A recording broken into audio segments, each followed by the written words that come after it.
भगवान की जय, प्रभू रामचंद्र भगवान की जय। आपल्या सर्वांना माहिती आहे की प्रभू रामचंद्र भगवान यांचं प्राणप्रतिष्ठा अयोध्येमध्ये या ठिकाणी होत आहे आणि देशभरामध्ये अगदी आनंदाचं वातावरण आहे। आपण सर्व देशामध्ये प्रभू रामचंद्राचा या ठिकाणी जयघोष होत आहे हे आपल्या सर्वांना माहिती आहे।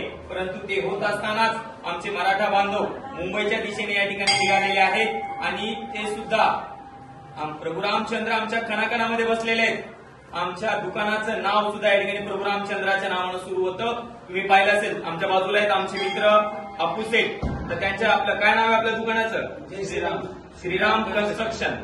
म्हणजे आम्ही या ठिकाणी आमची सुरुवात आणि आम्ही सकाळी उठल्या उठल्या आपण बाबा काय म्हणत असतो? राम राम। म्हणजे प्रभू रामचंद्र आमच्या कणाकणामध्ये बसलेले आहेत आणि त्यामुळं या ठिकाणी फक्त आजच्या दिवसापुरतं दिखावा करण्याचं काम न करता आम्ही या ठिकाणी आम्ही तर दररोज प्रभू रामचंद्राचं दर्शन घेत असतो आणि आज आमच्यासाठी सुद्धा खूप आनंदाचा दिवस आहे। परंतु त्याचबरोबर आमचे जे भाऊ मुंबईला या ठिकाणी आरक्षण मागण्यासाठी जात आहेत, निश्चितच मी या ठिकाणी प्रभू रामचंद्राला विनंती करतो की जे कोणी आरक्षण देणं ज्यांच्या हातामध्ये आहे त्यांना थोडी सद्बुद्धी द्या, कारण की प्रभू राम धर्माचा हिंदू धर्मासाठीचा कोणताही लढा असेल तर त्यामध्ये अग्रस्थानी असणारा समाज म्हणजे या ठिकाणी माझा मराठा समाज आहे आणि शेवटपर्यंत हिंदू धर्माच्या रक्षणासाठी सदैव पुढे येणारा समाज म्हणजे मराठा समाज आहे। तर मी प्रभू रामचंद्र या ठिकाणी साकडं घालतो की जे आरक्षणासाठी विरोध करणारे आहेत त्यांना आणि या राज्यकर्त्यांना थोडीफार सद्बुद्धी देऊन या ठिकाणी आमच्या मराठा आरक्षणाचा जो मार्ग आहे तो मार्ग मोकळा करण्याचा या ठिकाणी त्यांनी प्रयत्न करावा।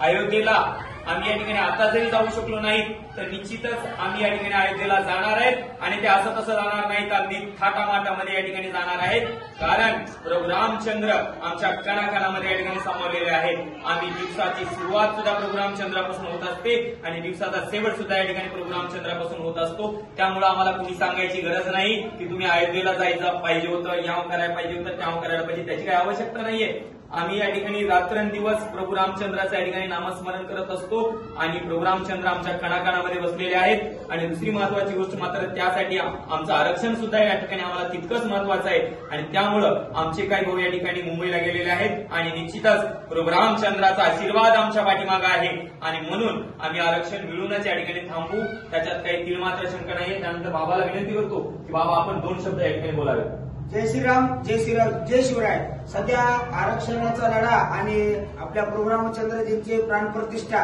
यांचा कुठेतरी राजकारणी लोक राजकारण करण्याचा प्रयत्न करतायत, पण सगळ्यांना आमची एकच सांगू इच्छितो की प्रभू रामचंद्रजी हे आमचे आस्था आहेत आणि आरक्षण हे आमचं अस्तित्व आहे। जर अस्तित्वच नसेल तर आस्थेला काय किंमत आहे? आणि आम्हाला कोणी रामभक्ती शिकवायची गरज नाहीये। लोक सांगतायत की आरक्षणाच्या आडून रामाची त्या ठिकाणी हेटाळणी करतायत, अरे नाही, आम्ही सुद्धा लोक बनायचे मंदिर म्हणत होते, आम्ही बनवलं मंदिर असे म्हणणारे माणसं आहे। आम्ही आरक्षण सोडून या ठिकाणी आरक्षणाची लढाई सोडून एक दिवस रामाच्या चरणी त्या ठिकाणी राहायला आलेले आहोत। आज रात्री आम्ही परत मुंबईच्या दिशेने जाणार आहेत आणि पहिले आरक्षण मग अयोध्येला जाऊन प्रभू रामचंद्रजीचं दर्शन हीच आमची इच्छा आहे।